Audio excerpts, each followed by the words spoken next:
Hey everybody, Pastor Tom here. Tomorrow's Inauguration Day, and I've been thinking about a few things, and as probably all of you are.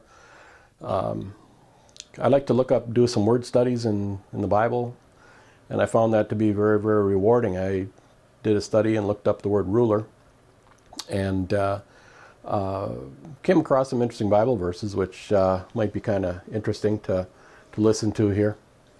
The Bible mentions some great kings and rulers of even secular history, either by name or by their reign. You know, we're familiar with the pharaohs and Sennacherib, Cyrus, Darius, Augustus, not to mention King David and King Solomon. Some of these rulers God exalted, and some he humiliated and humbled. Daniel interpreted a dream belonging to one of the great historic kings of the earth, Nebuchadnezzar of Babylon. And that dream involved several successive kingdoms of history and their demise. You can read about that in Daniel chapter 2. In our Sunday sermons, I've been discussing these kings and prophets and how God easily manipulated or managed even their evil intent for his own kingdom and glory. Another example from the New Testament, none other than St. Peter and St. John. The apostles prayed this question from King David: why did the nations rage and the people plot vain things?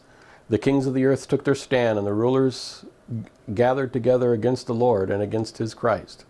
That's from Acts chapter 4. They had just been released from a beating and imprisonment by the Pharisees, the religious rulers at the time. But who were the rulers that were being referred to? It was actually a few years earlier in Christ's birth. Herod and Pontius Pilate. What did they do? Only what God's hand and purpose determined to be done. So once again, as a new ruler is inaugurated tomorrow, we need to remember that God is still on the throne. It's the same God. And they will do only what his hand and his purpose has determined beforehand to do. Just as with King Herod, just as with every other king that went before him, or ruler for that matter. Because we have this hope and trust in God, we know that we ourselves can pray for them and in general submit to them and honor them, which Christians have done throughout history, with few exceptions, because they themselves are subject to God. Paul then reminds all of us today that of the spiritual forces of evil and the rulers, there's that word rulers again, rulers of the darkness of this age, on a spiritual level, on a plane that we cannot see. But that's our true enemy. That's who we truly wrestle.